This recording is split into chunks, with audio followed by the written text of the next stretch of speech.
The man who drank until his jaw fell off. Welcome back to another video. This short video is a jaw dropper, with all puns intended.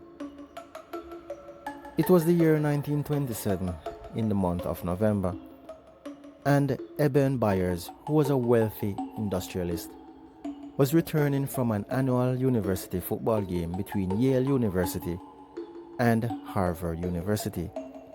Yale University had won the game, and Eben was a former student at Yale. During his trip back home in a specially chartered train, Eben fell out of his sleeping quarters and suffered an injury to his arm. Eben was an avid golf lover, and the injury to his arm interfered with his golfing game. He visited many doctors, but none of them had any remedy to ease his pain. A medical personnel then suggested to Eben that he should try taking Radithor, which in the end was just distilled water with some radium dissolved in it. This Radithor medicine was made by the Bailey Radium Laboratory of East Orange in New Jersey. This Radithor medicine was concocted by a William Bailey, who was a Harvard dropout who was falsely claiming to have a medical degree from the University of Vienna. He had served some time in jail in 1915 for mail fraud. He was far from being a medical doctor, and there was an instance where he started selling strychnine, which is an active ingredient in rat poison, as an aphrodisiac for men to perform longer in bed. This idea of drinking radioactive water to try improving your health might seem crazy today, but back in the 1920s, it made sense as they didn't know anything about radioactive materials back then. Eben began to consume large doses of Radithor, thinking it will vastly improve his overall health. Over time, he ended up drinking almost 1,400 bottles of this radioactive poison. He had unknowingly exposed himself to more than 3 times the acute lethal radiation level.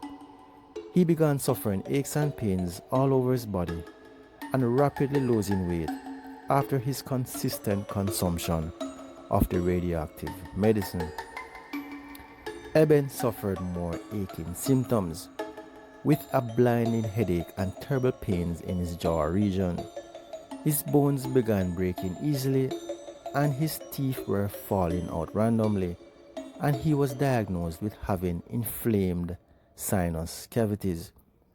Eben soon found out how serious things were, with x-rays of his deteriorating jaw being sent to a radiologist in New York, and Eben being told of his predicament. His continuous usage of the remedy had accumulated significant amount of radium in his bones, resulting in him being poisoned by the substance. Eben was asked by the Federal Trade Commission to testify about his harrowing experience, but he was too sick to travel, so the FTC sent a lawyer to his residence to take statements from him. The lawyer said that when he saw Eben, Eben's whole upper jaw and most of his lower jaw was removed, and also holes were forming in his skull. We can only imagine how that must have looked, right there in front of you, a jawless man with holes forming in his exposed skull bones. Radithor, rightfully so, was finally taken off shelves and taken off the market at the end of 1931, thanks greatly to Eben's eye-catching testimony. Eben eventually died 3 months later at the age of 51. An autopsy done on his body confirmed that it was the radium that killed him. His body was quite radioactive, and he was buried in a coffin lined with lead to prevent any of his bodily tissue fluids from leaking out into the surrounding soil.